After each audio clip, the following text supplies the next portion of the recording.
Hello good evening friends, कैसे हो? Hope सब बढ़िया होगे। Welcome to my YouTube channel UGC NET commerce made easy. यहाँ पे आपको पेपर 1 जनरल पेपर और पेपर 2 कॉमर्स का कंप्लीट सिलेबस कवर अप करवाया जा रहा है। दिसंबर 23 के लिए ऑलरेडी फ्री बैच चल रहा है, जिसमें आपको यूनिट 1 से लेकर 10 तक दोनों पेपर्स का कंप्लीट सिलेबस कवर अप करवाया जाएगा। पीडीएफ नोट्स कंप्लीट सिलेबस की इंग्लिश और हिंदी लैंग्वेज में अवेलेबल है free of cost. Previous year question साथ के साथ करवाए जा रहे हैं। डेली क्विज इंग्लिश और हिंदी लैंग्वेज में फ्री ऑफ कॉस्ट अवेलेबल है। जस्ट करना क्या, आपको थ्योरेटिकल कंटेंट के लिए आपको टेलीग्राम चैनल को ज्वाइन करना है, जिसका लिंक आपको डिस्क्रिप्शन में मिल जाएगा। और क्लासेस आपके यूट्यूब चैनल पे कंडक्ट होती हैं। उस इन शॉर्ट दोनों चैनल्स को लाइक सब्सक्राइब शेयर कर दो, आपकी पूरी तैयारी हो जाएगी। जैसे कि आपको पता है हमारी यूनिट नंबर 8 चल रही है पेपर 1 की, यानी जो जनरल पेपर होता है information and communication technology ICT की। सो आज उसकी क्लास है। सो स्टार्ट करते हैं क्लास। अप्रॉक्स 254 पेज के अराउंड हम ऑलरेडी कंप्लीट कर चुके हैं। सो यहाँ से बेसिकली ये चीज़ें हम कर चुके हैं। हमने करना है यहाँ से। सो स्टार्ट करते हैं आज का सेशन। देखो, जो प्रोप्राइटरी सॉफ्टवेयर होते हैं ना, लाइक जो मतलब ओनर के होते हैं, प्रोप्राइटरी मतलब ओनरशिप, वो ज़्यादा यूजली ना बहुत एक्सपेंसिव होते हैं। अब अगर मैं आपको एक जो आपके जब अगर आप प्रोप्राइटरी सॉफ्टवेयर को यूज़ कर रहे हो तो उसकी ना एक डिसएडवांटेज है rather than open source software. मतलब अगर हम क्या करें, अगर हम अपने प्रोप्राइटरी सॉफ्टवेयर को यूज़ कर रहे हैं, ठीक है, अगर हम उसको कंपेयर करें ओपन सोर्स सॉफ्टवेयर के साथ जो फ्रीली अवेलेबल होते हैं, उसकी एक डिसएडवांटेज है। वो क्या है कि जो प्रोप्राइटरी सॉफ्टवेयर होते हैं ना, वो ज़्यादा एक्सपेंसिव होते हैं, ठीक है। जो अब क्यों एक्सपेंसिव है? देखो, जो प्रोप्राइटरी सॉफ्टवेयर है उनमें जो यूज़र्स होते हैं उनको ना लाइसेंसेस को परचेज करना पड़ता है, सब्सक्रिप्शंस को परचेज करना पड़ता है, जो कि एक कॉस्टली होती हैं। अगर हम कमर्शियल और एंटरप्राइज यूज़ की बात करें तो उसमें तो खास करके वो ज़्यादा एक्सपेंसिव होती हैं। सो अगर इसके कॉन्ट्रास्ट में देखा जाए, जो आपके ओपन सोर्स सॉफ्टवेयर हैं वो टिपिकली फ्री होते हैं यूज़ के लिए, और वो कहीं ना कहीं कॉस्ट इफेक्टिव है ऑर्गेनाइजेशंस के लिए या इंडिविजुअल्स के लिए जिनके बजट के कॉन्स्ट्रेंट्स हैं, ठीक है। नेक्स्ट हमारा जो टॉपिक आता है वो आता है कंप्यूटर एडेड इंजीनियरिंग का। देखो, जो CAEI इसकी फुल फॉर्म होती है कंप्यूटर एडेड इंजीनियरिंग। इसका मतलब हुआ जब आप कंप्यूटर सॉफ्टवेयर का या टूल्स का यूज़ करते हो जो आपको असिस्ट करेंगे इंजीनियरिंग एनालिसिस में, डिज़ाइन में, और जितने भी आपने सिमुलेशन करनी है अपने अलग अलग सिस्टम्स की और प्रोसेसेस में, उसमें ये आपको हेल्प करेंगे। सो जो ये आपके कंप्यूटर एडेड इंजीनियरिंग सॉफ्टवेयर हैं, ये इंजीनियर्स को हेल्प करते हैं, उनको इनेबल करते हैं कि वो परफॉर्म कर पाएँ कॉम्प्लेक्स कैलकुलेशंस को, सिमुलेशंस को वो इजीली परफॉर्म कर पाएँ, ऑप्टिमाइजेशंस कंडक्ट कर पाएँ। ये चीज़ें सारी कहीं ना कहीं जो आपके इंजीनियरिंग के टास्क हैं उनकी एफिशिएंसी और एक्यूरेसी को बढ़ाती हैं, ठीक है। नेक्स्ट आती है साइबर बुलिंग। देखो, जब आप इंटरनेट का, सेल फोन्स का या इसके जो भी इसके रिलेटेड डिवाइसेस हैं उनका यूज़ करते हो सेंड करने के लिए या ऐसा कंटेंट पोस्ट करने के लिए जो किसी की, या आप कह लो किसी बंदे की या किसी बंदे को हर्ट करे या उसको एम्बैरस करे, उसे साइबर बुलिंग कहा जाता है। मतलब आप जानबूझ के ऐसा कंटेंट सेंड करते हो या पोस्ट करते हो सोशल मीडिया हैंडल्स पे, यानी जो दूसरे बंदे को दिल से हर्ट करेगा, उसको एम्बैरस करेगा। That is called the cyber bullying. आगे आती है TFT और कंप्यूटर के कंपोनेंट्स। देखो, जो TFT है इसकी जो फुल फॉर्म है वो है थिन फिल्म ट्रांजिस्टर। ये वो टेक्नोलॉजी है जिसे यूज़ किया जाता है फ्लैट पैनल डिस्प्लेस में, लाइक आपके जो कंप्यूटर मॉनिटर्स हो गए उसमें। अगर मैं आपको इसका ना उन्होंने सीक्वेंस पूछा था, करेक्ट ऑर्डर पूछा था, जो डिफरेंट टाइप्स के कंप्यूटर कंपोनेंट्स हैं, अगर हम उनको रैंक करें स्लोएस्ट टू फास्टेस्ट में उनके एक्सेस टाइम की टर्म्स में, तो सबसे पहले लाइक आते हैं आपकी ऑप्टिकल ड्राइव, फिर आएगी सॉलिड स्टेट ड्राइव, फिर आएगी रैम यानी रैंडम एक्सेस मेमोरी, और लास्ट में आएगी CPU कैशे, ठीक है। TFT में आपको बता चुका हूँ, इसकी फुल फॉर्म है थिन फिल्म ट्रांजिस्टर। ये यानी वो टेक्नोलॉजी है जो फ्लैट पैनल डिस्प्लेस में यूज़ की जाती है, लाइक कंप्यूटर मॉनिटर्स हो गए। अब जो ये TFT है ना, ये मॉनिटर कंपोनेंट जो होता है ना कंप्यूटर, उसके साथ रिलेटेड है, ठीक है। अब जो आपकी जो मेन मेमोरी कंप्यूटर में आती है, या जिसे हम प्राइमरी स्टोरेज, जो आपकी प्राइमरी स्टोरेज है जिसे यूज़ किया जाता है डाटा को स्टोर करने के लिए और इंस्ट्रक्शंस को स्टोर करने के लिए, जिसको आपका central processing unit actively assess करता है, ठीक है। यानी आपको बेसिकली मैं मेन मेमोरी का मतलब बनाता हूँ। जो मेन मेमोरी है ना कंप्यूटर की, ये वो प्राइमरी स्टोरेज है जिसमें आप डाटा, इंस्ट्रक्शंस स्टोर करते हो, सेव करते हो, जो CPU आपका टाइम टू टाइम असेस करता है। अगर मैं आपको बताऊँ तो जो मेन मेमोरी है इसमें रैम आ जाती है, रैंडम एक्सेस मेमोरी, और CPU कैशे, ठीक है। नेक्स्ट आता है टाइप्स ऑफ कंप्यूटर मेमोरी। ये भी क्वेश्चन बहुत इंपॉर्टेंट है। देखो सबसे पहले आती है आपकी कैश मेमोरी। ये स्मॉल और फास्ट मेमोरी है जो बहुत क्लोजर है सीपीयू के। अब ये आपको क्विक एक्सेस प्रोवाइड करती है जिस वो डाटा का जिसको आप फ्रीक्वेंटली यूज़ कर रहे हो। इसको टिपिकली इंप्लीमेंट किया जाता है जब आप हाई स्पीड इंटीग्रेटेड सर्किट्स को यूज़ करते हो, उससे इसे टिपिकली इंप्लीमेंट किया जाता है। सेकेंड आती है हमारी मेन मेमोरी जिसे हम रैम के नाम से जानते हैं, लाइक आपकी रैंडम एक्सेस मेमोरी। ये आपकी प्राइमरी मेमोरी या कंप्यूटर सिस्टम की ये इंटीग्रेटेड सर्किट्स को यूज़ करती है जो specifically dynamic random access modules होते हैं, लाइक ड्रैम, जिसको हम ड्रैम कहते हैं, ठीक है। फिर आती है हार्ड डिस्क जो आपकी मैग्नेटिक स्टोरेज डिवाइस है जो आपका मैग्नेटिक सर्फेसिस को यूज़ करके डाटा को स्टोर करते हैं। इसमें रोटेटिंग प्लेटस आते हैं जिनको कोट किया गया विद मैग्नेटिक मटेरियल, जहाँ पे डाटा को राइट किया जाता है, रीड किया जाता है using read and write heads, ठीक है। फिर आता है सीडी रोम यानी compact disc read only memory. ये एक ऑप्टिकल स्टोरेज मीडियम है जो लेजर टेक्नोलॉजी को यूज़ करता है डाटा को रीड करने के लिए फ्रॉम डिस्क। इसमें मैग्नेटिक सर्विसेज नहीं आते, बट इसमें जो आपकी रिफ्लेक्शन होती है ना लेजर लाइट से, उसको यूज़ किया जाता है डाटा को रीड और राइट करने के लिए, ठीक है।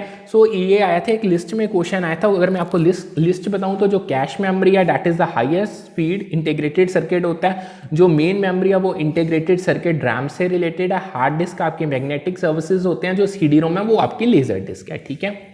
नेक्स्ट हमारा जो टॉपिक आता है वो आता है memory devices with memory type. देखो जो आपकी मेन मेमोरी है जिसे आप कॉमनली रैम के नाम से जानते हो, ये आपका जो dynamic random access memory RAM technology है ना उसको यूटिलाइज करती है।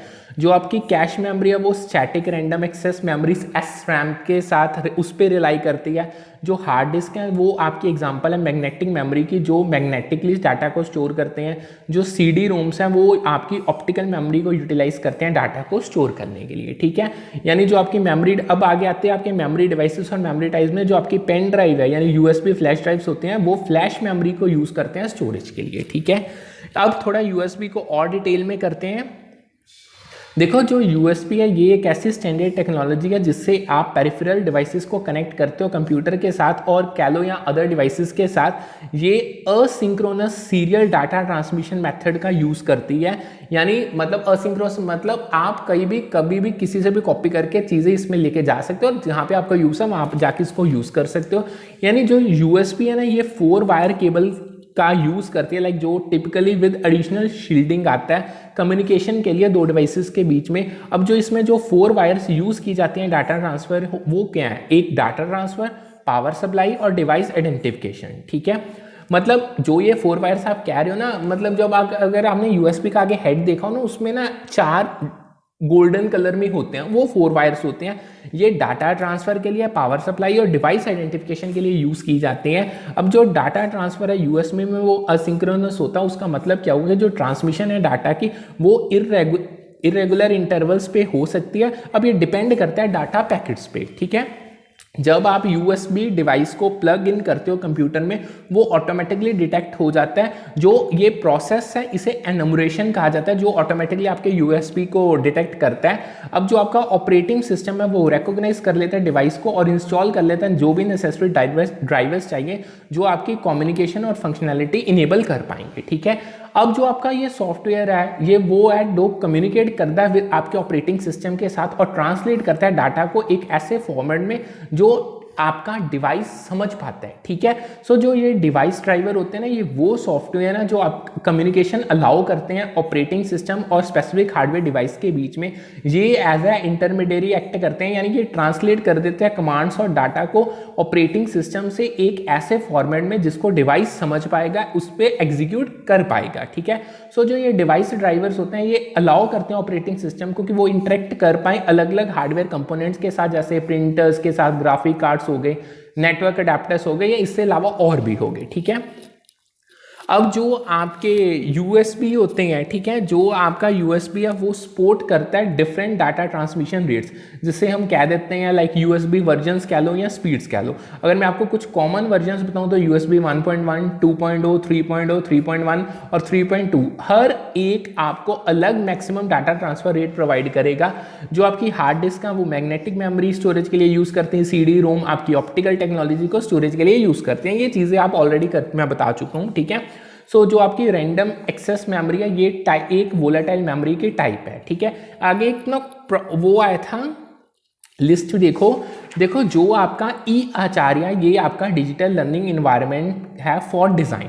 जो ई कल्पा है ये इंटीग्रेटेड ई कंटेंट पोर्टल है, प्रोजेक्ट्स जो आपके NMEICT के अंदर आते हैं। इम्प्रीड आपका वो रोड मैप है जिसको आप परस्यू करके इंजीनियरिंग चैलेंजेस को पूरा करते हो। भीम एक यूनिफाइड पेमेंट इंटरफेस है यानी UPI, जिसके थ्रू आप पेमेंट्स करते हो। फिर आगे आता है कुछ इंफॉर्मेशन, उनके मीनिंग। देखो बहुत अलग अलग टाइप की इंफॉर्मेशंस होती हैं जिनको आप कन्वे कर सकते हो थ्रू कम्युनिकेशन। उनमें से कुछ सब मेजर प्रकार की करते हैं जो पेपर में बार बार पूछी जाती है। सबसे पहले आती है कंटेंट इन्फॉर्मेशन, यानी जब आप फैक्चुअल इन्फॉर्मेशन और डाटा कन्वे करते हो। फिर आती है रिलेशनल इन्फॉर्मेशन, ये वो इन्फॉर्मेशन है जो रिलेट करती है नेचर क्या, जो आपकी रिलेशनशिप एग्जिस्ट कर रही है दो इंडिविजुअल के बीच में। फिर आपका आता है सोशल मीनिंग, यानी ये वो मीनिंग है जिसको आप कन्वे करते हो थ्रू सोशल नॉर्म्स, कस्टम्स, या आप कह लो कल्चर कॉन्टेक्स्ट में, ठीक है। जो हर एक टाइप है इंफॉर्मेशन की, इनका अलग अलग इंपैक्ट होता है कम्युनिकेशन प्रोसेस पे। अगर मैं आपको एग्जांपल के थ्रू बताऊं तो जो आपकी कंटेंट इंफॉर्मेशन है उसको ऐसे देखा जाता है कि लाइक वो ऑब्जेक्टिव है और फैक्चुअल है, और जबकि जो आपकी रिलेशनल इंफॉर्मेशन है वो ज़्यादा सब्जेक्टिव और पर्सनल तरीके से देखी जाती है, ठीक है। नेक्स्ट आता है, देखो जो आपके नॉर्म रिप्रेजेंट करते हैं एवरेज स्कोर और स्टैंडर्ड फॉर कंपैरिजन, यानी ठीक है, यानी जो स्टैंडर्ड्स होते हैं, जो आपके नॉर्म्स होते हैं, ये इसको आप एक ऑन एन एवरेज चीज सेट कर लेते हो और हर चीज को आप इसके कंपैरिजन में ही जज करोगे, ठीक है। अब इसमें नेक्स्ट आते हैं कंप्यूटर टाइप। देखो सबसे पहले आते हैं डेस्कटॉप कंप्यूटर, जो जनरल पर्पस कंप्यूटर्स होते हैं, जो separate parts like monitor, keyboard, mouse और प्रोसेसर यूनिट को मिला के बनते हैं। फिर आते हैं लैपटॉप, जो आपके पोर्टेबल कंप्यूटर्स हैं, जो इंटीग्रेट करते हैं जितने भी आपके नेसेसरी कंपोनेंट्स हैं उनको एक सिंगल यूनिट में, ठीक है। जो आपके टेबलेट्स हैं वो भी आपके पोर्टेबल डिवाइसेस हैं जिनमें लाइक आपके टच सेंसिटिव स्क्रीन होती है और आपको वर्चुअल कीबोर्ड इनपुट मिलता है। अब आगे आती है स्मार्ट वॉचेस, जो लाइक LCD, OLED और एमोलेड डिस्प्ले टेक्नोलॉजीज को यूज करती हैं, बट ये CRT पे डिपेंड नहीं करती। मेन फ्रेम कंप्यूटर्स, जो आपके लार्ज स्केल एप्लीकेशन या प्रोसेसेस को, जो मतलब लार्ज अमाउंट ऑफ डाटा इकट्ठा एक टाइम पे प्रोसेस कर सकते हैं। ये इनका कोई ये लिमिटेड नहीं है कि ये स्मॉल एप्लीकेशंस को रन करेंगे विद स्मॉल डाटा, मतलब ये किसी भी अमाउंट का डाटा को ट्रांसफर करके कितनी भी बड़ी एप्लीकेशन को रन कर सकते हैं, ठीक है। नेक्स्ट हमारे पास आता है GPS स्टेटमेंट। देखो जो GPS सिस्टम्स थे उनके रिगार्डिंग दो स्टेटमेंट आई थी। पहले वो देखो, जो GPS यानी ग्लोबल पोजीशनिंग सिस्टम है, इनको यूज किया जाता है डिटरमाइन करने के लिए कि एग्जैक्ट लोकेशन क्या है व्हीकल की या किसी भी फॉर्म के ट्रांसपोर्ट की। सो ये स्टेटमेंट तो बिल्कुल करेक्ट है, यही GPS का मतलब होता है। और जो GPS सिस्टम था, दूसरी स्टेटमेंट क्या कहते हैं, तो वो सेफर नहीं है क्योंकि जो ड्राइवर्स हैं उनको कंसल्ट करना पड़ेगा मैप्स का। ये स्टेटमेंट गलत है। देखो जो GPS सिस्टम है वो आपको real time navigation guidance provide करते हैं और आपके एलिमिनेट करते हैं कि आपकी कोई ज़रूरत नहीं है ड्राइवर्स को कंसल्ट करने के लिए फिजिकल मैप्स के लिए, ठीक है। यानी आप GPS को देख के पता लगा सकते हो कि भाई सही रास्ता कौन सा है। सो ये कहीं ना कहीं आपकी सेफ्टी को इन्हांस करते हैं और हेल्प करते हैं ड्राइवर्स को कि वो एफिशिएंटली नेविगेट कर पाए, ठीक है। नेक्स्ट आगे आता है, एक लिस्ट में क्वेश्चन आया था। देखो जो आपकी रीडिंग और लैंग्वेज आर्ट्स हैं, ये वो सॉफ्टवेयर प्रोग्राम्स हैं जिनको यूज़ करके आप डेवलप करते हो बेसिक रीडिंग स्किल्स को। जो आपका मैथमेटिक्स है यानी ग्राफिंग कैलकुलेशंस, आप जब अपने कैलकुलेशंस को ग्राफिकली प्रेजेंट करते हो इल्यूस्ट्रेट करने के लिए एब्स्ट्रैक्ट और hard to visualise relationship. Science आती है, ये सिमुलेशंस को यूज़ करते हैं इल्यूस्ट्रेट करने के लिए कॉम्प्लेक्स रिलेशनशिप्स को। जो सोशल स्टडीज़ है ये सिमुलेशंस को यूज़ करती है डिस्टेंस प्लेसेस को, आइटम्स को एक्सप्लोर करने के लिए, ठीक है। नेक्स्ट आगे असर्शन और रीजन में एक क्वेश्चन आया था। असर्शन क्या कह रही थी, विजीकैल्क जो कि एक फर्स्ट स्प्रेडशीट सॉफ्टवेयर एप्लीकेशन है, इसको कॉमनली एज अ एग्जांपल आप साइट कर सकते हो as a one of the first killer application. अब जो रीजन कहा गया था, यानी जो आपका विजीकैल्क है, ये हेल्प करती है कि आप पीसी को ब्रिंग कर सकते हो इनटू बिजनेस डायलॉग। देखते हैं अब ये दोनों करेक्ट थे या गलत थे। देखो ये दोनों स्टेटमेंट्स ट्रू थी। देखो जो विजीकैल्क था ना, इसे लेट 1970s में इंट्रोड्यूस किया गया था ताजो आप रेवोल्यूशनाइज कर सको बिजनेस वर्ल्ड को, ताजो आप उनको एक पावरफुल टूल फाइनेंशियल एनालिसिस के लिए प्रोवाइड कर सको, मॉडलिंग के लिए प्रोवाइड कर सको। सो इसने बहुत सिग्निफिकेंट रोल प्ले किया था पर्सनल कंप्यूटर को पॉपुलराइज करने में बिजनेस यूज के लिए। यानी अब जो विजीकैल्क की कैपेबिलिटीज कह लो, ये जो इसकी कैपेबिलिटीज हैं और जो इसने पॉपुलरली कंट्रीब्यूट किया है कि इसकी जो आपके पर्सनल कंप्यूटर्स की ना, उनकी अडॉप्शन बड़ी ज़्यादा इंक्रीज हो गई थी बिजनेस इन्वायरमेंट में। सो इसने शो केस किया था प्रैक्टिकल वैल्यू क्या है और प्रोडक्टिव बेनिफिट्स क्या मिलते हैं आपको अगर आप पीसीस को यूज करते हो लाइक स्प्रेडशीट कैलकुलेशंस के लिए, ठीक है। अब नेक्स्ट हमारा टॉपिक आता है कुछ सेंसर्स जो कंट्रोल एप्लीकेशंस में होते हैं। देखो कंट्रोल एप्लीकेशन में जो सेंसर्स हैं वो कॉन्टिन्यूसली मॉनिटर करते हैं इन्वायरमेंट को और डाटा सेंड करते हैं माइक्रो प्रोसेसर कह लो या सीपीयू को, ठीक है।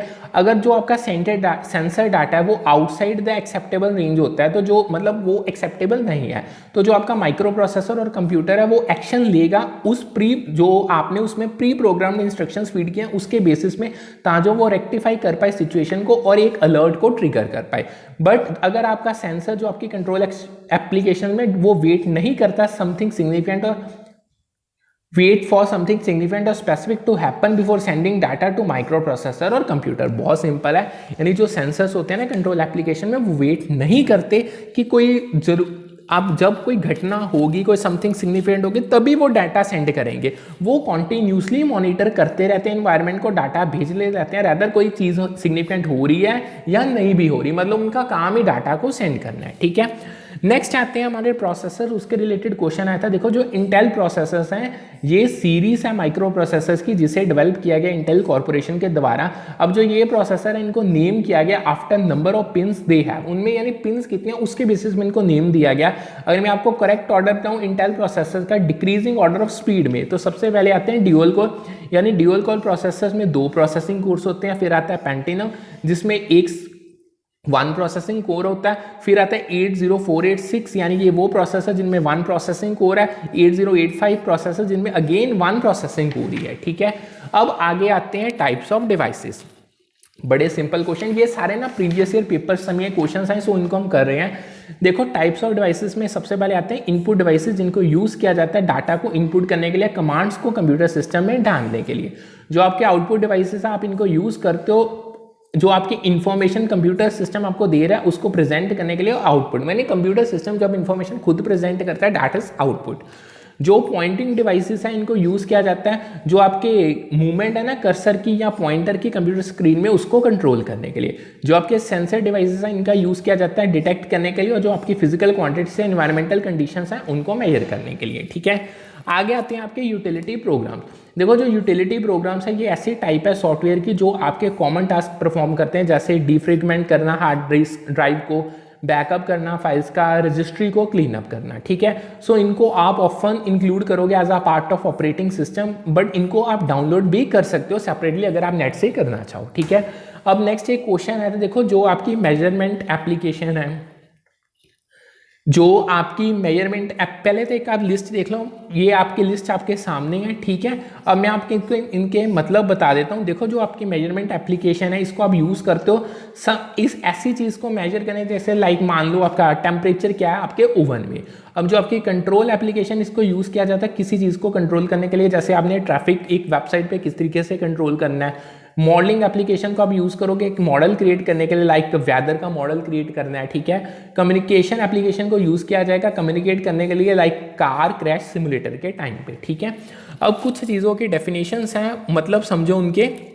देखो जो डिस्क डीफ्रेगमेंटर होता है ये एक यूटिलिटी सॉफ्टवेयर है जो आपका रीऑर्गेनाइज करता है आपका जितना भी फ्रेगमेंटेड डाटा है हार्ड डिस्क ड्राइव पे उसको, या कह लो यानी आपका जितना भी फ्रेगमेंटेड डाटा HDD या SSD में उसको रीऑर्गेनाइज करने में आपको डिस्क डीफ्रेगमेंटर हेल्प करता है। अब ये काम कैसे करता है, देखो जैसे जैसे आप काम करते रहते हो कंप्यूटर पे जो आपकी फाइल्स हैं डिस्क में वो फ्रेगमेंटेड हो जाती हैं। इसका मतलब क्या, यानी जो डाटा है वो स्कैटर हो जाता है अक्रॉस डिफरेंट सेक्टर या क्लस्टर ऑन डिस्क में, मतलब फैल जाता है, इधर उधर बिखर जाता है। अब जो आपका डिस्क डीफ्रेगमेंटर है रीअरेंज कर देता है फ्रेगमेंटेड डाटा को, यानी वो जितने भी आपके रिलेटेड डाटा ब्लॉक्स हैं उनको एक दूसरे के नज़दीक लाके एक कॉन्टिन्यूअस सेक्टर्स में प्लेस कर देता है, जो इंप्रूव करता है डिस्क रीड और राइट की परफॉर्मेंस को। इंपॉर्टेंस क्या है इसकी, देखो जो आपके डिस्क डिफ्रेगमेंटेशन है ये एक तो आपकी परफॉर्मेंस हार्ड डिस्क की या आपकी सॉलिड स्टेट ड्राइव की इंक्रीज करता है by reducing amount of time it takes to read and write data. In short में अगर मैं बहुत सिंपल भाषा में बताऊं आपके कंप्यूटर की स्पीड को इंक्रीज कर देता है। अब इसके रिगार्डिंग कुछ स्टेटमेंट्स थी। स्टेटमेंट नंबर 1, देखो जो HDD है वो सर्कुलर प्लेटर्स को जो मैग्नेटिक मटेरियल से कोटेड है उसको यूज़ करता है। अब जो ये स्टेटमेंट थी ये करेक्ट थी। देखो हार्ड डिस्क ड्राइव्स होते हैं ना उसमें ना रोटेटिंग प्लेटर्स होते हैं जो कोटेड होते हैं विद मैग्नेटिक मटेरियल जहाँ पे आपका डाटा स्टोर होता है।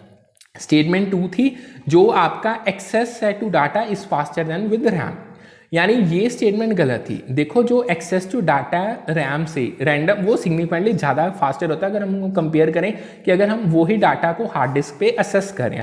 जो रैम है ये एक ऐसी वोलेटाइल मेमोरी है जो आपको fast read and right operations provide करते हैं, बट जो आपकी हार्ड डिस्क होती है ना ये मैकेनिकल डिवाइसेस हैं जिनकी स्लोअर एक्सेस टाइम्स होते हैं। ठीक है, अब कुछ आगे नेक्स्ट आता था कि टेक्नोलॉजीज जो यूज़ की जाती है for making the first generation computer was vacuum tubes. देखो जो आपके देखो आपकी 5 जनरेशन है कंप्यूटर की, ये भी हमने डिटेल में की है। जो आपकी फर्स्ट जनरेशन है उसमें जो सबसे की टेक्नोलॉजी थी वो थी वैक्यूम ट्यूब। यानी वैक्यूम ट्यूब्स को हम वॉल्व्स के नाम से भी जानते हैं, जहाँ पे जो आपके इलेक्ट्रॉनिक डिवाइसेस हैं वो यूज़ करते हैं अर्ली कंप्यूटर को as a primary component application के लिए और स्विचिंग के लिए। यानी ये सर्व करते हैं as a basic building blocks. अब ये किसके लिए as a basic building block serve करते हैं?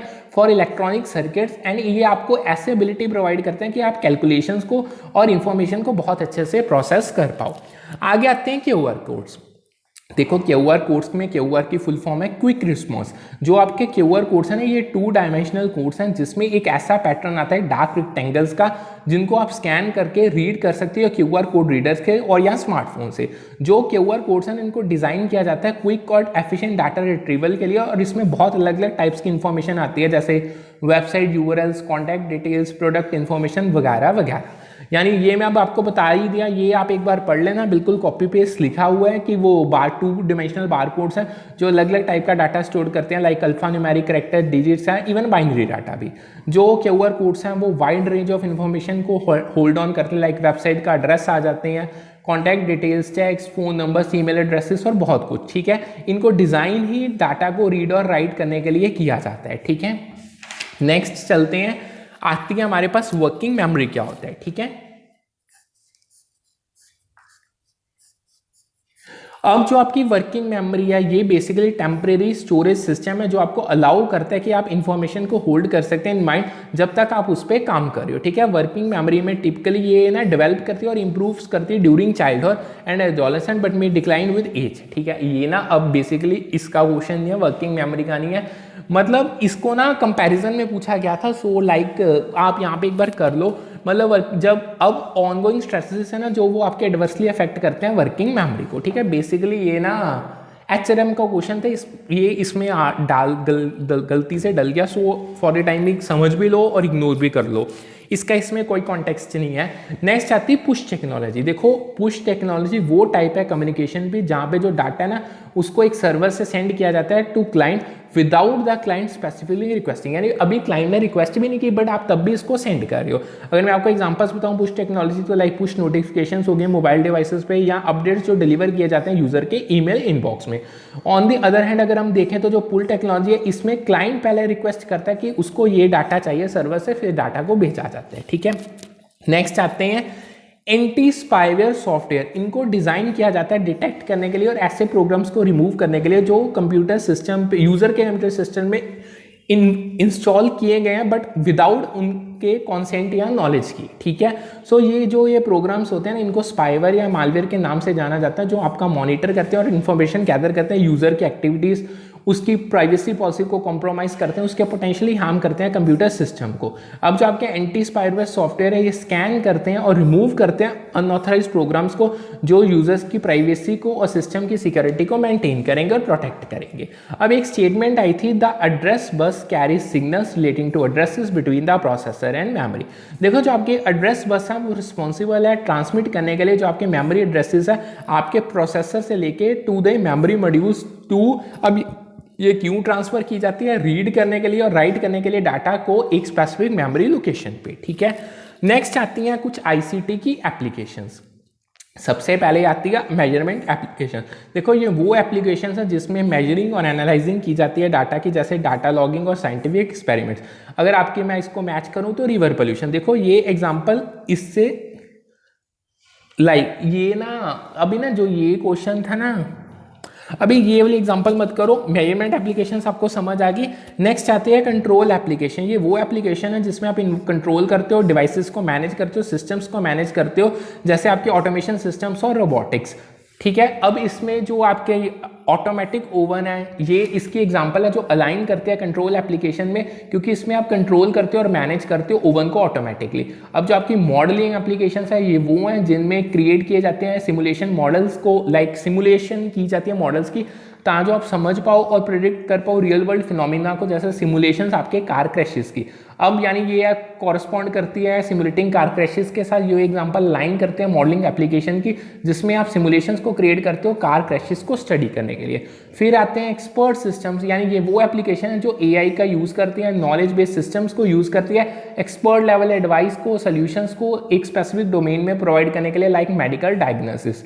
जो आपके मेडिकल डायग्नोसिस है, ये एग्जांपल अलाइन करते हैं एक्सपर्ट सिस्टम में, जिसमें आप एआई बेस्ड सिस्टम को यूज़ करते हो मेडिकल डायग्नोसिस को प्रोवाइड करने के लिए। नेक्स्ट अब हमारे पास आते हैं कंप्यूटर स्टोरेज कैपेसिटीज। देखो अगर उस पेपर में ना करेक्ट ऑर्डर पूछा गया था कंप्यूटर स्टोरेज कैपेसिटी का, जो करेक्ट ऑर्डर है कंप्यूटर स्टोरेज कैपेसिटी का, उसको अगर हम रैंक करें स्मॉलेस्ट टू लार्जेस्ट, तो सबसे पहले आती हैं 5K बाइट्स, फिर 1G बाइट्स, फिर 1500 मेगा बाइट्स, फिर 2 टेरा बाइट्स। ठीक है, KB, GB, MB and TB। ठीक है, फिर अगर स्टोरेज कैपेसिटीज की बात करें तो जो करेक्ट ऑर्डर उनका, अगर हम उनको लार्जेस्ट टू स्मॉलेस्ट करें तो पहले टेराबाइट आएगी जो 1000 गीगाबाइट के बराबर है, फिर 100 गीगाबाइट आएंगे जो 1000 मेगाबाइट के बराबर है, फिर 10 बिलियन बाइट्स आएंगे जो 1 MB के बराबर हैं, फिर 1 मिलियन किलो बाइट्स आएंगे जो 1 किलोमीटर इस जो 1024 बाइट्स के बराबर हैं। ठीक है, ये आप एक बार कर लेना, ये तो बड़ी बेसिक चीज़ है, हर बंदे को ये पता होती है। फिर नेक्स्ट आता है यूएसबी ड्राइव। देखो यूएसबी ड्राइव्स को हम फ्लैश ड्राइव्स के नाम से भी जानते हैं। ये स्मॉल पोर्टेबल स्टोरेज डिवाइसेस हैं जिनको यूज़ किया जाता है डाटा को स्टोर करने के लिए। फिर आता है MIC, जो आपका मैग्नेटिक इंक कैरेक्टर रिकॉग्निशन। ये वो टेक्नोलॉजी है जिसके आप यूज़ करते हो बैंक। अब ये टेक्नोलॉजी बैंक्स के द्वारा यूज़ की जाती है, जो ऑटोमेटिकली रीड करने के लिए जो आपकी unusual numbers bottom of cheques या डिपॉजिट स्लिप पे आते हैं उनको। ठीक है, फिर आते हैं मेमोरी साइजेस। जो मेमोरी साइजेस और उनके कॉरस्पॉन्डिंग नंबर ऑफ बिट्स हैं वो आपको नीचे दी गई हैं, ये एक बार आप रीड कर लेना है। ठीक है, ये तो बड़ी बेसिक चीज़ है, वैसे मैंने आपको ऑलरेडी बता भी दी है। नेक्स्ट हमारे लिस्ट में आती है, नेक्स्ट लिस्ट में ना उन्होंने आपको देखो CEOs हैं बेसिकली, जो उनके हेड्स हैं, जो एप्पल है उसका स्टीव जॉब्स था, माइक्रोसॉफ्ट का बिल गेट्स, मतलब ये वो बंदे जिन्होंने ये चीज़ें बनाई थी, ये कंपनी स्टार्ट की थी। इन्फोसिस NR नारायण मूर्ति, एयरटेल का सुनील भारती मित्तल। ठीक है, नेक्स्ट आती है solid state hard drive SSD। देखो जो आपकी SSD है ये टाइप है आपके स्टोरेज डिवाइस की जो आपकी फ्लैश मेमोरी टेक्नोलॉजी को यूज़ करते हैं instead of traditional mechanical hard drives. SSDs ज़्यादा स्मॉलर होती हैं, लाइटर होती हैं और ज़्यादा पावर एफिशिएंट होती हैं मैकेनिकल हार्ड ड्राइव्स के कंपैरिजन में। ये आपको फास्टर डाटा एक्सेस स्पीड्स भी प्रोवाइड करती हैं। ठीक है, आगे आते हैं ऑपरेटिंग सिस्टम्स। ये वो सॉफ्टवेयर प्रोग्राम्स हैं जो कंट्रोल करते हैं आपके बेसिक ऑपरेशंस जो कंप्यूटर के होते हैं। जो OS है वो रिस्पॉन्सिबल है आपका हार्डवेयर रिसोर्सेज को मैनेज करने के लिए, लोड करने के लिए, एप्लीकेशंस को रन करने के लिए और आपको एक यूजर इंटरफेस कंप्यूटर पे प्रोवाइड करने के लिए। जो आपकी स्टोरेज कैपेसिटीज हैं ये वो कैपेसिटी हैं जिस मतलब डिफरेंट स्टोरेज डिवाइसेस में यूज़ की जाते हैं, यानी ये आपकी अमाउंट ऑफ डाटा है जिसको आप स्टोर कर सकते हो एक डिवाइस पे। आगे आती है आपकी वाईफाई टेक्नोलॉजी जो कि जिसे कि full form wireless networking technology है, जो रेडियो वेव्स का यूज़ करती है डाटा को ट्रांसमिट करने के लिए। अब जो आपकी वाईफाई टेक्नोलॉजी है उसकी लॉन्गर रेंज होती है अगर हम उसको ब्लूटूथ टेक्नोलॉजी से कंपेयर करें। और जो आपकी ब्लूटूथ टेक्नोलॉजी है ये भी अगेन एक वायरलेस नेटवर्किंग टेक्नोलॉजी है जो आपका शॉर्ट रेंज रेडियो वेव्स का यूज़ करती है डाटा को ट्रांसमिट करने के लिए। बट जो आपकी ब्लूटूथ टेक्नोलॉजी है ना ये इसको टिपिकली यूज़ किया जाता है दो डिवाइसेस को कनेक्ट करने के लिए जो एक दूसरे के बहुत नज़दीक हों, जैसे आपके स्मार्टफोन्स या आपके हेडसेट कह लो। ठीक है, आगे आता है OCR। देखो ये टेक्नोलॉजी इसको आप यूज़ करते हो टाइप जो आपका टाइप्ड या हैंड रिटन डॉक्यूमेंट्स है उसको स्कैन करने के लिए और उसको कन्वर्ट करने के लिए उस टेक्स्ट में जिसको आप इजीली एडिट और प्रोसेस कर सकते हो कंप्यूटर्स पे। ठीक है, आगे आती है ऑप्टिकल मार्क रिकॉग्निशन OMR। ये वो टेक्नोलॉजी जिसको यूज़ किया जाता है मल्टीपल चॉइस एग्जामिनेशंस को MCQs को मार्क करने के लिए। जो OMR मशीन्स है ये रीड कर सकते हैं जो आपने मार्क्स आंसर शीट पे दिए हैं और ऑटोमेटिकली ग्रेड कर सकते हैं एग्जाम को। ईमेल यानी सिस्टम है जिससे आप सेंड करते हो रिसीव करते हो इलेक्ट्रॉनिक मैसेजेस को, लाइक जो ईमेल है ये असिंक्रोनस कम्युनिकेशन को यूज़ करता है, जिसका क्या मतलब होगा कि जो मैसेज है उनको सेंड और रिसीव नहीं किया जाता रियल टाइम में, यानी आप जब मर्जी मैसेज सेंड कर सकते हो जब मर्जी उसको रिसीव कर सकते हो। सो यहाँ पे करते हैं हम आज का सेशन वाइंड अप। अगर कोई डाउट हुआ तो आप पूछ सकते हो। PDF इसके इंग्लिश और हिंदी लैंग्वेज में आपको टेलीग्राम चैनल पर मिल जाएगी। टेलीग्राम चैनल का लिंक आपको यूट्यूब डिस्क्रिप्शन में मिल जाएगा। सो इन शॉर्ट दोनों चैनल्स को लाइक सब्सक्राइब शेयर कर दो और यहाँ पे करते हैं आज का सेशन वाइंड फिर मिलते हैं कल with a new session with a new set of topics. Good evening, have a nice day ahead.